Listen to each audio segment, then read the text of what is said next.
Hey everybody, welcome to tonight's live video where we're doing live readings.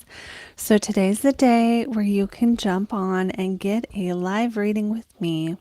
And the first thing I want you to do, if you're planning on getting one, is to make sure this broadcast, if you're jumping on Friday, the 7th of March, you want to make sure that your broadcast is showing you the most current time. Because if you're jumping on and I'm like, been here for an hour and you book a reading, you're not going to be seeing my live responses. So you want to do that first and foremost. And welcome to everyone who's new. Welcome back to anyone joining who has been here before. How are you guys doing? It is Friday night.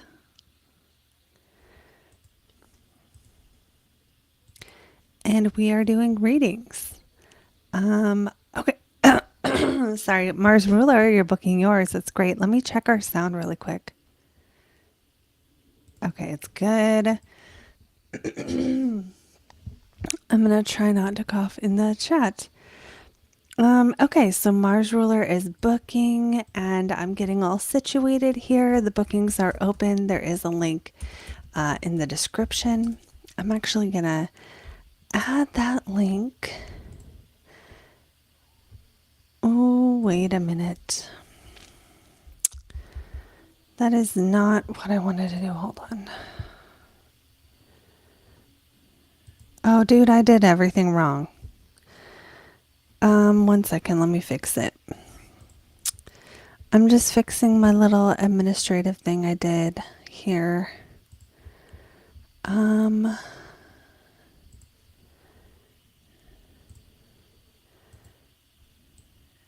Yeah, that's what it is.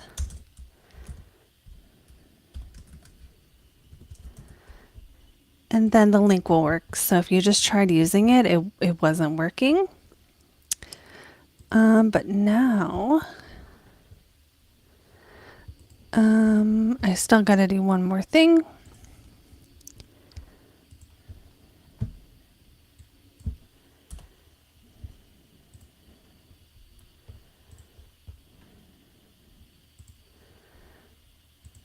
And okay, so now let me check it. But we should be working. And then I will also add it to the chat for all of the people. And we'll be good.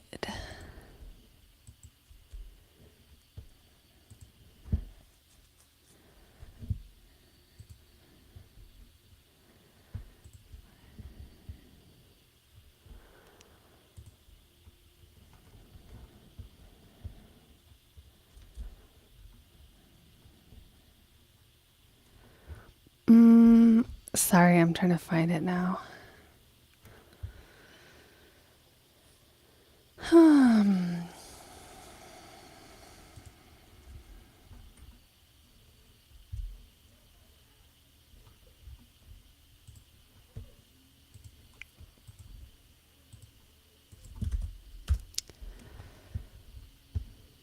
Okay, yay, we are working.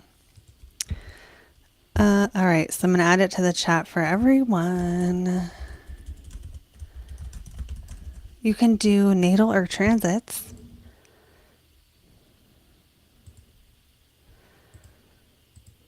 And I think tomorrow sometime we're going to do a live on Mercury retrograde, what that means for all signs of the zodiac. There is also a video up on Venus retrograde and what that means for all signs of the zodiac. So there's tons of free content up and available to you. Okay. What was I gonna do? Oh, I need to check this little other thing.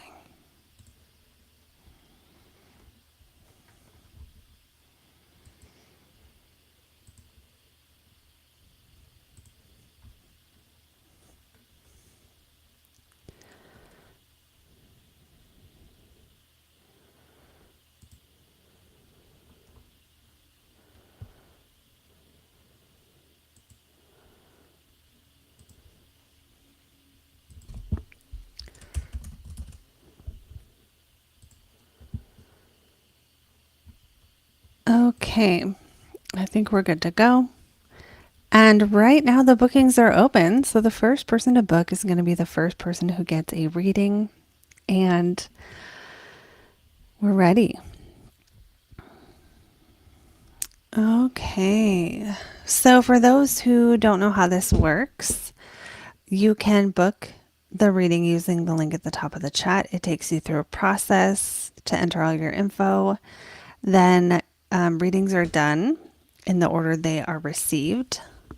I'm gonna clear this off because it's bothering me. And then you get a reading. You get a reading with me right here live. Your chart shows on the screen and it's all good.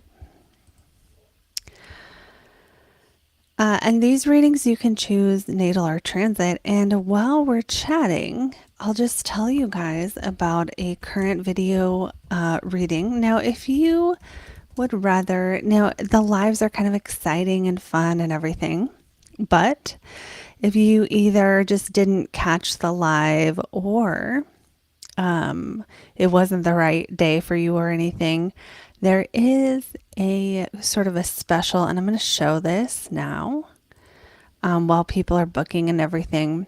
I do have this special offer going on for a video that is about Venus. So it's about Venus, and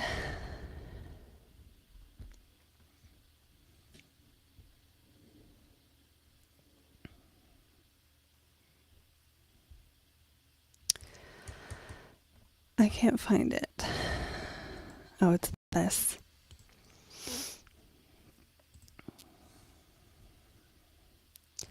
There it is. It's about Venus and Mars.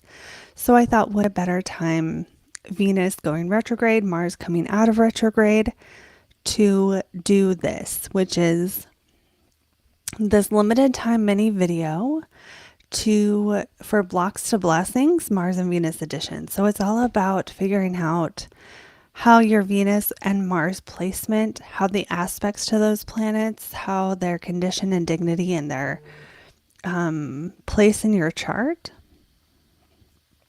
might have challenges, how to work with those challenges and make the most out of the chart you have.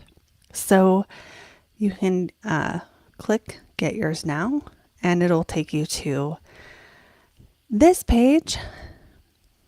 And I'm going to show you what that looks like, and then we'll get on to the readings.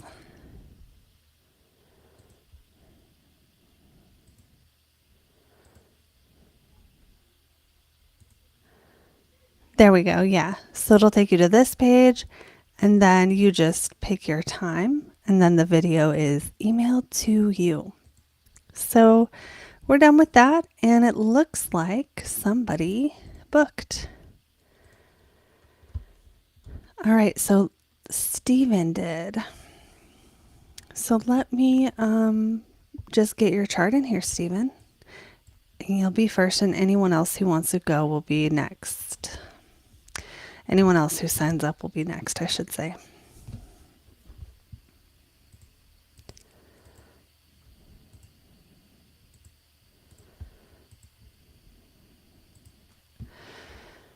Okay.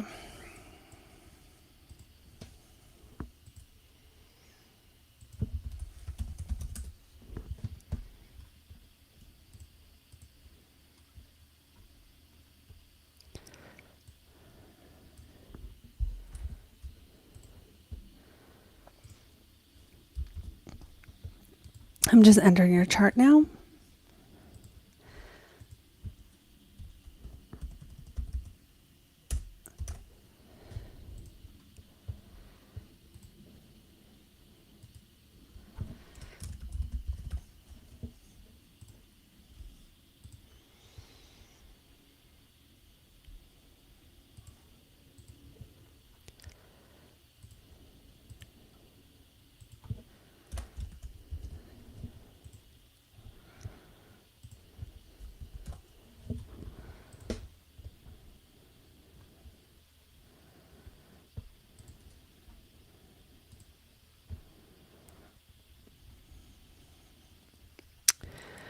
Okay, I'm just checking it and then we'll be good to go.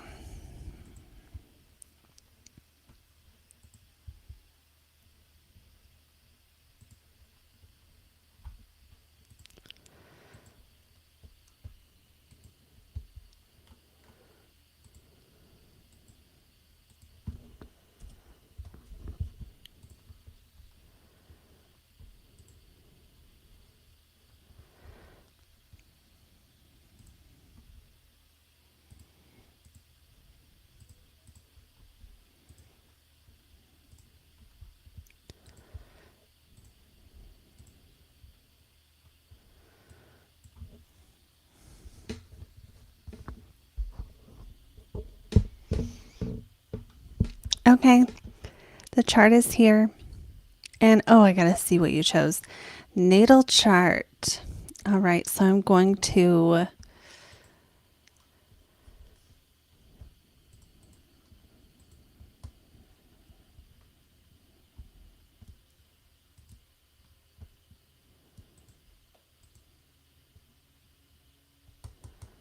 sorry, I'm going to set the timer.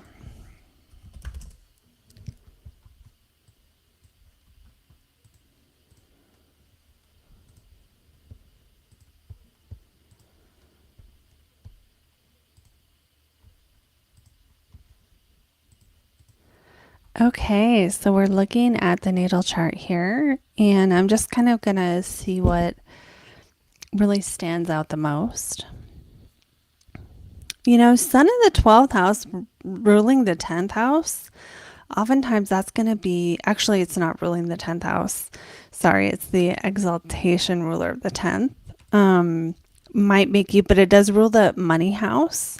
So it might make you prefer to make money in a way that's more behind the scenes. However, the 10th ruler in the first oftentimes is somebody who can make a good first impression. So you may find that you can make the first impression or initiate or, you know, kick something off, start something, and then the rest of the work maybe you're doing behind the scenes or something. Someone with the Sun and Venus in the 12th is going to be really comfortable behind the scenes, but also you're going to enjoy having a certain amount of private time. You actually, with the Sun in the 12th, you need a certain amount of private time so that you can recharge and clear off. And kind of every planet in the 12th house needs a little reflection in order to have clarity. So we consider that the Sun is your identity. And with Chiron here, you know, there's probably some experiences of life that have maybe caused a feeling of identifying as the wounded healer, but it's like these planets being in the 12th house makes it feel like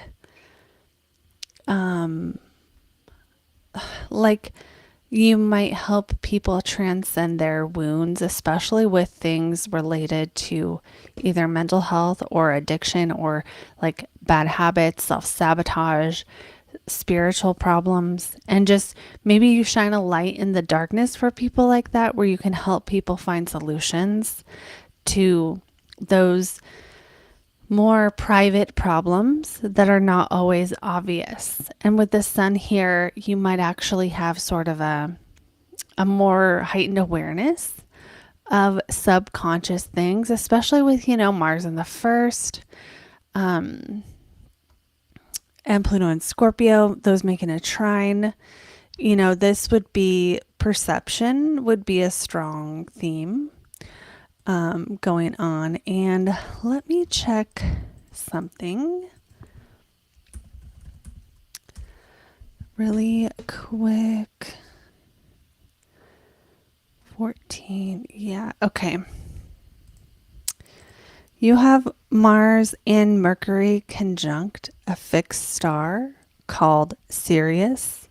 Sirius is at 14 degrees of Cancer, and your Mars and Mercury are at 13 degrees of Cancer.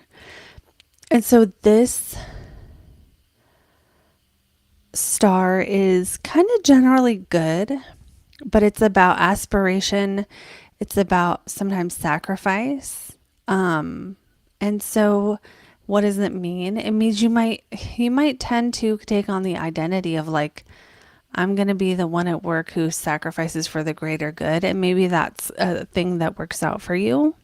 Now, there can be other stuff with this too. It's almost impossible to just say what it is without talking about your life and everything, but in general, I would think that it kind of energizes Mars in Cancer a little more.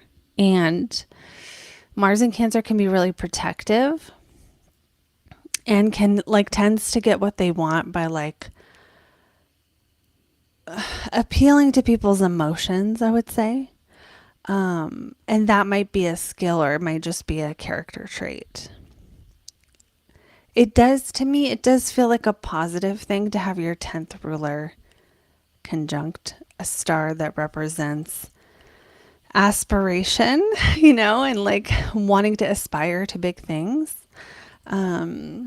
So that's kind of cool, a cool, interesting feature of your chart. Not everyone has fixed stars. You don't just get the goods from them if wherever they are in your chart, you have to have a planet with it. And so that's kind of like a nice, special little thing. And since we're talking fixed stars, you also have Venus conjunct the Pleiades. Now, this one I can just say more about because I'm a little more familiar with this one. The Pleiades are like it's like, oh shoot, that's the timer. We're definitely going to keep going for a second. The Pleiades are like, because I feel like I'm talking a little slower. So whoever goes next, I'll be talking faster by then. So you're going to get a little more time. Venus conjunct the Pleiades, it's like a love of psychic work, a love of intuition, a love of the healing arts, a joy of these things. And there's also a feeling like you might have really good intuition. You might be insanely intuitive. But there's like a good side and a bad side of this one. So the good side is the intuition. The challenging side is like a harder time seeing things that are obvious, right? You can see into the unseen realms, but like who cares about what your next step is or, something that's a little more day to day. Feel free to know having fixed stars is not bad. Some of them are challenging, but these ones are not. And usually, to be honest, I'm not going to be like, oh, you have this really bad one. Bye. Sometimes when someone has a challenging fixed star, it's like when you tell them about it, they're like, yes, that's my life. You know what I mean? So sometimes it can be helpful for that. Like but I try to not veer too into like the fatalistic stuff. So, yeah, so let's dive more into this Venus because it rules your 11th house of friends. So you might have psychic friends. You might meet people who really embody that Pleiadian archetype of like really love and light and really mystical and very, very intuitive and very, very almost like feminine in some ways. You might have just a lot of female friends who are like seers, like the psychic gifted people or friends who you could just call and be like, can you give me a reading or something? Okay, let's keep going with Venus because Venus rules another house in your chart and it's also your 4th house of home and family. So having home and family, that planet in the 12th house conjunct the Pleiades makes me wonder, and let me know if this is true. It makes me wonder if you were the type of kid who was by yourself a lot. And so as a result, you got to read a bunch of books or do other things that were very imaginative. That is what I would expect. But I would also expect, even if that part, regardless of how true that is, with the South Node and the 4th, to be honest, sometimes you can find your family a little bit draining in some ways, or, and it's like you need a little break from them. If that's not true, let me know. But it can be that. Now, Venus ruling the fourth house is also like your emotional foundations. So your emotional foundations require you to be examining your subconscious mind, getting into altered states of consciousness. That could be things like Reiki or tantric healing or sorry, my throat, or even like hypnotherapy, RTT, QHHT, or I was thinking of something else for you on this. Past life, like the QHHT stuff, past life regression. Tell me in the comments if you don't mind.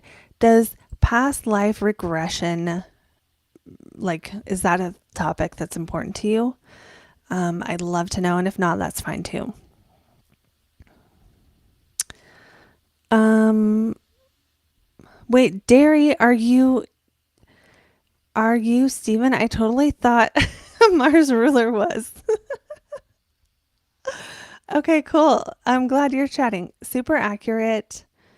Homeschooled and read a lot of books. Okay, yeah. Yeah, that totally makes sense. So, because of that, your emotional foundation is like was built to be like what feels like home to you, being by yourself and reading, or being in small groups and reading, or learning something, or studying. And there's nothing wrong with that. Okay, let me see. I feel like I want to find something a little bit more joyful here. Because I went to all the really serious shit first. Oh, hey, do you have another fixed star? Shut up. No, I don't think so. Forget I said that. I just have my little sheet out. So 10, 10. Let's see.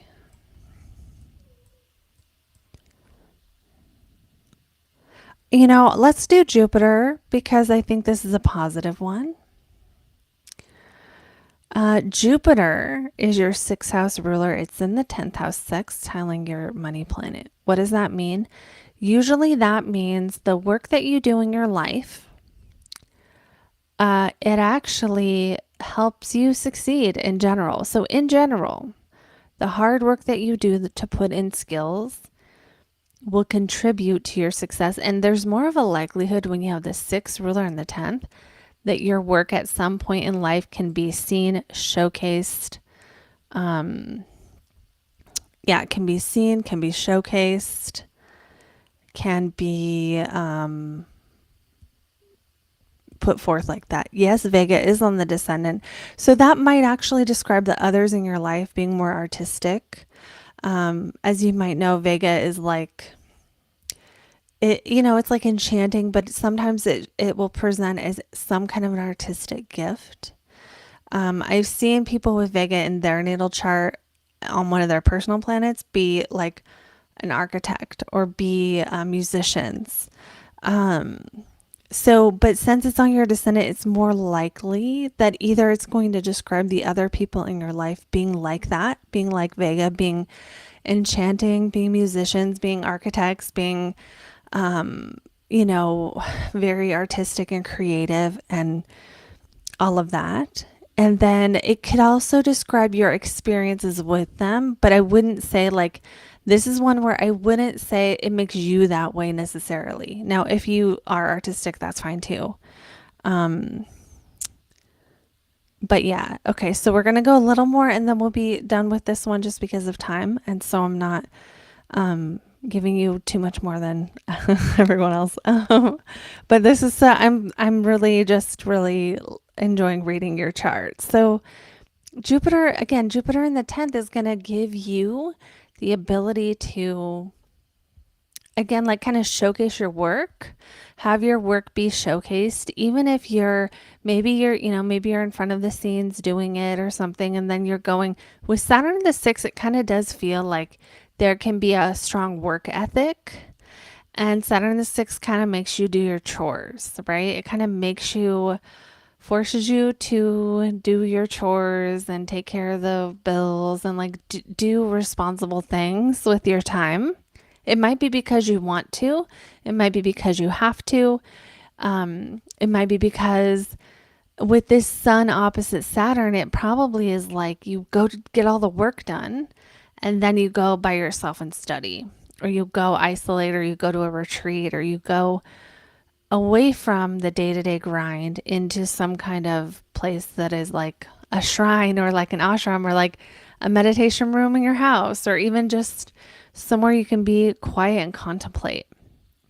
But your life might actually feel like a seesaw between these two. But then I think you have a really nice Jupiter because um, it is up there at the top of the chart. So I'm gonna finish with how Jupiter sextile the sun can actually contribute to some financial success. It's like either teaching or learning a lot about a subject and presenting that information. Maybe even, Jupiter also rules the midheaven. So the ninth house ruler rules the ninth house and the midheaven. The ninth house ruler in the 10th is one placement we see for astrologers. It could be an author, you could write books, you could teach, especially being in Aries, because people with Aries placements, they have that sort of ability to sort of act instinctually, which helps people who are on stage or teaching in front of a group or doing anything else like that. Because you can sort of like get into the flow and just like have the thing to say and come up with the right words and everything. All fire is going to give you a little bit of that. And so having Jupiter, even Saturn in Sag, the moon in Sag, and this whole conjunction could, that could be a whole other reading, but I wouldn't want to do that one on publicly, honestly. But because it's like challenges. But Jupiter sextile the sun, that's a nice one. That's a nice one. Not everyone has that. They're in air and fire, which is like if you're using sect in traditional astrology, the sun and Jupiter do better in air and fire signs. And so, yeah, and Jupiter's like your best planet basically because you have a day chart. So the point is your best planet is up here. It's ruling the ninth house of God, of philosophy, of spiritual studies, of foreign languages, travel. And it's like right here saying the work that you do in life has absolute potential to bring blessings, or at least to be seen and recognized, especially Jupiter type work and ninth house type work. So the law or astrology or anything with foreign affairs, foreign studies or languages, being an author, things like that. Now we'd have to look at some other stuff. But I do see, do you want to write? That's going to be my last question. And I swear I'm going to stop. Because if you were asking me, could I write? I would say absolutely yes. And the reason is your third house planet is in the first house. So that can be the identity as a writer. The other thing that this could be would be like elementary school teacher. But since, Mercury isn't that connected to Jupiter, it does make a sign by square, but it's not quite connected enough to the ninth house to make me feel like it's that. But Mars stimulates Mercury. It stimulates your desire to read and write and think and learn and do it in a way that is like going to nurture people or take care of them or take care of yourself. And so this Jupiter sun is like, it makes you more of that identity of the thinker and the studier and the one who cares about the meaning of life and finds meaning in existence. It makes you more like Jupiter. So it makes you more of a Gemini that, wants to know all the things, but it's like you want to know all the deeper things. Gemini sometimes have that energy of like knowing how to get from place to place and knowing what the traffic's going to be and telling you about the weather and the sandwich shop down the street, but with that Jupiter, it deepens that Gemini energy. So yeah, you want to tell everyone things, but you want to do it from a private place and also in a way that's meaningful. Okay. Yes. I love it. Yes. Okay. It's your blog and you've written ebooks. I love it. I think they're really, if you're wondering, your chart kind of really does speak to that strong aspirational desire to write And that, I mean, what else can I say? You have the chart of someone who can write. It's that Cancer energy of being able to nurture the creation.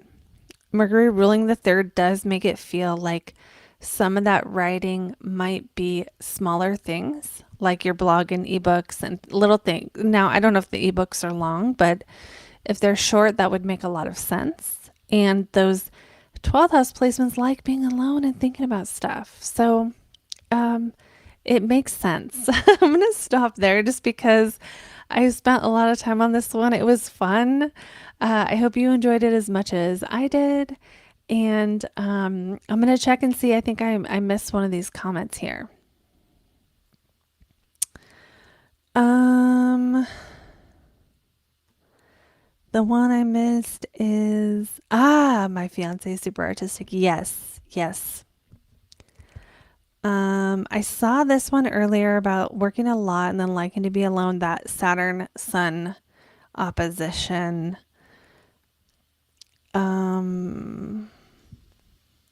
Yeah, I mean, don't take it as like the most, like everything's always going to work out, but I could see, honestly, I could see how the financial thing might be challenging with having the Sun conjunct Chiron. It's like, it's almost like you have to go through some, sorry, my light is tripping me out. Can you guys see it? It's just flickering. It's fine. It's fine. It just was tripping me out because it just started doing that. It does flicker though, but that was just that was a really strong flicker. What is going on? What was I even saying? What was I even saying? I was talking about money. Oh yeah. I was trying to manage your expectations so you don't like I have to do with myself, you know? But what I was trying to say is the Sun Chiron is like you almost would maybe come into the world with this feeling like I don't have as much money as other people or something going on with a wound to the identity related to finances. But Jupiter makes it better. So it's like, it's almost like the path to success for you, and success is different for everyone, but is going to be through producing high quality work and getting it seen. Now, you might not want you yourself to be seen. Sun in the 12 don't want to be on camera. They don't want to be having a YouTube channel. They don't want to be recognized at the damn grocery store.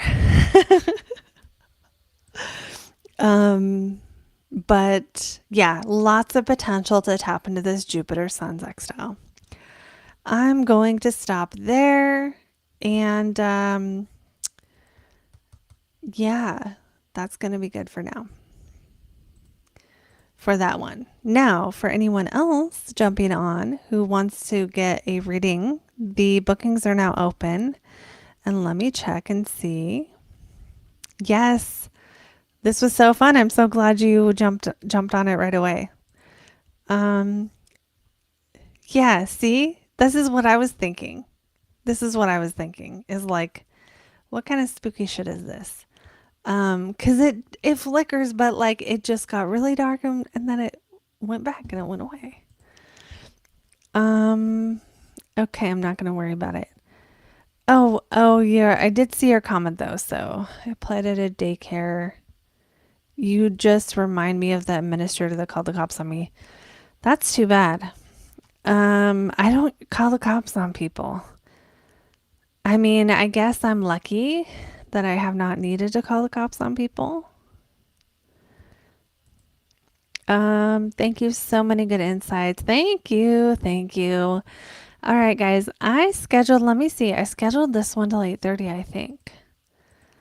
Which means for those of you who want to book, you got 10 minutes and the timer starts now. And whoever gets booked, it could be 20 people and I just do them all.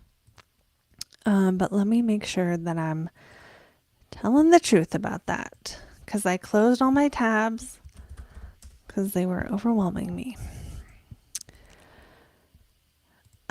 Okay.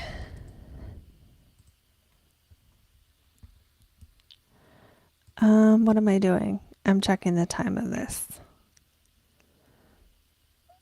I didn't say. Yeah. It's 8:30, so 10 minutes. 10 minutes. Get your reading. So yeah, that's what we'll do is for the next 10 minutes, the bookings are open. And if someone books, we'll keep going and we'll just go with it. Also, there are a couple of newer videos. One is on Venus retrograde. That video is up, so you can watch that one after this for your sun, moon, and rising. And then there's also a video upcoming. I'll be on tomorrow to do Mercury retrograde. And if you want a reading and you missed this, or you want a reading and you're just, maybe you have your sun in somewhere where it doesn't want to be seen, or maybe you are one of my lovely Scorpio people who don't want no one up in their business. I do have this video that's like a temporary thing you can get. It's the blocks to blessings, and it is only available during this Venus retrograde. It's blocks to blessings for Venus and Mars. So it tells you that. It tells you the blocks and the blessings of your Venus and Mars, how to work with them when possible. And there is now a link in the chat for that. All right.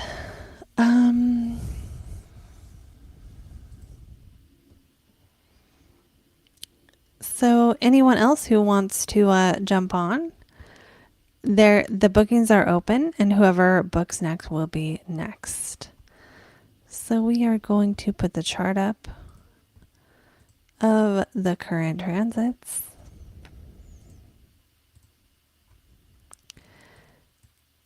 And that's better. So this is happening now. You guys, I'm really excited. Oh, the moon's in Cancer. I always cry. Do you guys ever pay attention to where the moon is and how it affects how you feel? Because I swear, it's not like I actually don't always cry when the moon's in Cancer. But when I'm crying for no reason, and I'm like, why am I even sad? And I think about checking the moon, it is, I swear to God, 8 out of 10 times it's in Cancer. Like there is something about that transit that gets me. And it could simply be that it's Cancer and the moon is stronger there. But sometimes the reason the moon in certain signs affects us differently is because we have planets in different places that are getting aspected. Even if you don't have Cancer placements, I have no placements in Cancer, but I have placements in Scorpio and Pisces. So when the moon's in Cancer, they're all getting trined. And even though trines are said to be good, sometimes ease between the moon and your moon makes it easier to feel. Okay. So do you see how that works where the whole like trine is good, square is bad, that doesn't work in practice. So if you are Culebra, why are you excited? Do you want to share? If you are like, why isn't this trine good and why isn't this square bad or something? Squares sometimes they cause this buildup of energy, but the person can use that energy for good. Trines don't have that. And I'm not saying you should feel bad if you have trines, but that they don't have that dynamic tension that's needed to kind of propel. You need a little bit of resistance to push off of. Reviewing the things that went on during the Mars retrograde. Sure, yeah, you could do that for sure. All right, so let me see. It is 8:25, so we have 5 minutes left to book a reading. If you book in the next 5 minutes, your reading will get done tonight here live. And if revealing, yeah, that I get it. If that damn, I forgot what I was saying. If nobody books, we're gonna shut it down. But if whoever books in the next 5 minutes will get their reading on this live. Okay, that's what I was trying to say.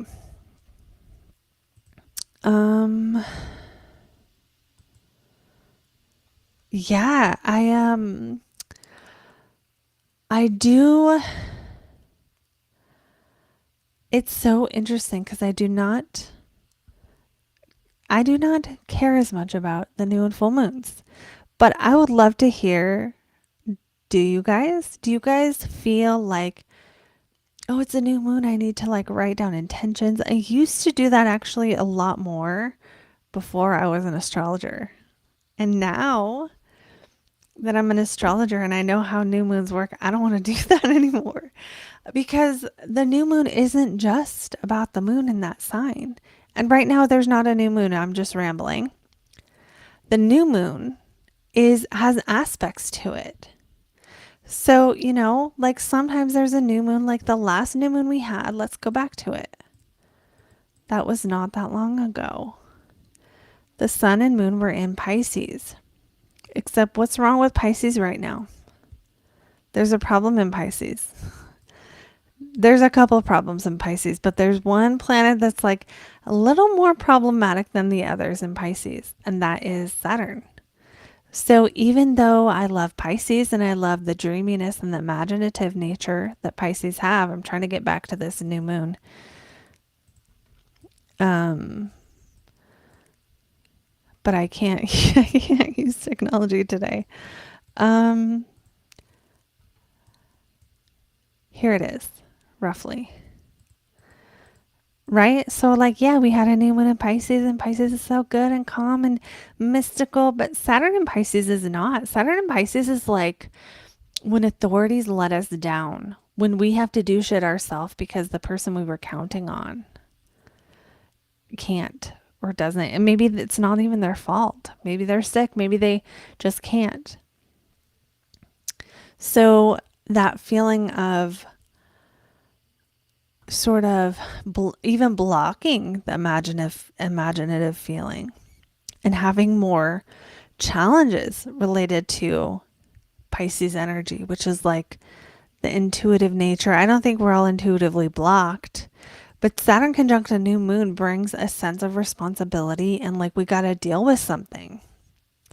We got to deal with something in the house that Saturn is with the new moon this cycle. And that started on the 27th.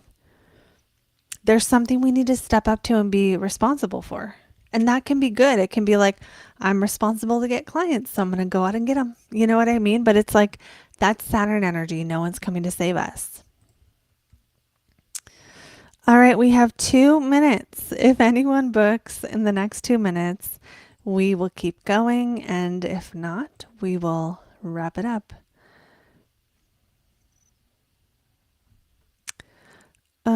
Let me see. The last full moon in Leo was crazy. Is it more powerful dealing with the moon signs? I think the moon signs are good. Like in your own chart, the moon signs are amazing. In transit, the moon signs are super important. There's whole books on the moon. There's actually in Vedic and traditional astrology, there's sections of the chart that are just for the moon. There's something called the nakshatras, which I don't know if the nakshatras only apply to the moon, but I know they're like sections of the zodiac in Vedic. And you can have your moon in this nakshatra, and it's a little more specific because there's more than 12. And in Western astrology, we have the mansions. So the moon has it's like different sections of the 12 sky. It's like if this is the pizza, they just cut each slice into different pieces, and there's a lot more of them. And, the moon going through the first part of Pisces is different than the last. And then we have the decans, right? Which is 10 degrees, 10 degrees, 10 degrees. So that's another way of like cutting the pizza slices into like this Aries pizza slice would turn into 3 slices, Aries 1, Aries 2, and Aries 3. So like when we're thinking about the moon, the moon by itself, we could study the moon in all of those different ways. But the easiest way, if you're like trying to figure this out yourself, is to look at what the moon does in transit, like the moon moving around the sky when it hits the other planets, and also when it hits the planets in your chart. It's the best way, and you learn so much by doing that. Okay, so we are at 8:30, which means it is time for our live to end. Thank you to the person who booked, whose name I'm just forgetting, Stephen.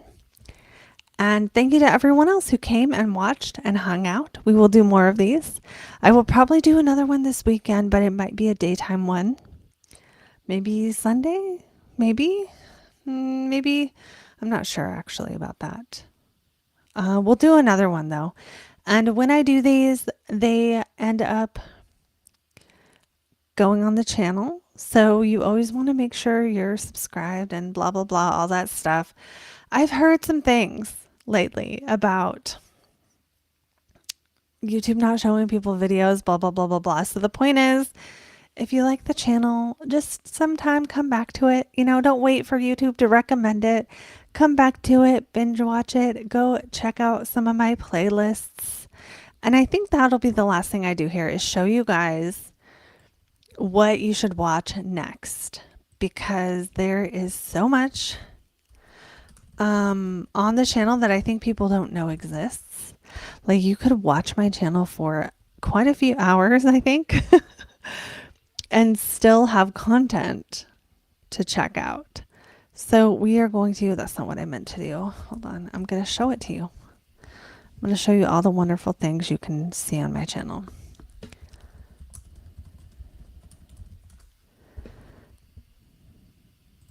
Okay, so we're going to the channel. And let's get it on to here. And then you're going to see this. But then if you just go to playlists, you're not going to see that. That's what I want to watch. There's playlists on a bunch of stuff. There's the North Node. I recommend the Planets and Houses series. In this series, the best way to attract, there is Jupiter, Neptune, the Moon, Mars, the Sun, and stelliums through the houses. And those go through all 12 houses. But there's also a bunch of other playlists that are similar. They're like planets and signs. So we have aspect patterns, we have topics, career, relationships, love for each rising sign, Pluto through the houses. And I look different in all these. Black Moon, Lilith. People really like these videos a lot. Chiron, Black Moon, Lilith, and Chiron. These are the deeper, intenser videos that are going to be more serious, but like might really hit you in a way that's helpful. Jupiter and Saturn through the signs, rising signs.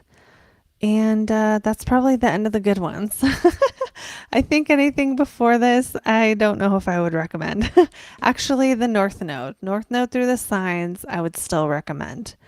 But then if you're like, you want to see more current stuff, you can just go to the homepage and you're going to see, you know, for you, it's going to recommend stuff. But it's also going to have like my most recent videos here. So this is if you want to see like, what did Mars direct do? How is that still affecting you? What is Venus retrograde doing? How is that affecting you?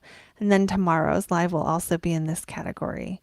And then you can also get them here too. So that is how you binge watch my channel. And you just, I mean, if you want to go through just videos, there's videos and videos and videos of awesome stuff. So there you go. You have something to binge watch this weekend if you would like. The black hair was cool. I'm thinking about doing it dark again, so maybe I will. Probably more dark brown, but yeah, I actually bought the stuff and like a month ago, but now I'm like, it's Venus retrograde, maybe I'll wait. Anyway, I'm not being superstitious. I did that before. I bleached my hair during a Venus retrograde and I destroyed it and it looked ugly. So I know from experience that That one is true.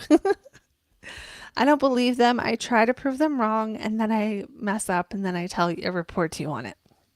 Anyway, have a good night and I will see you all beautiful souls in the next video. Bye.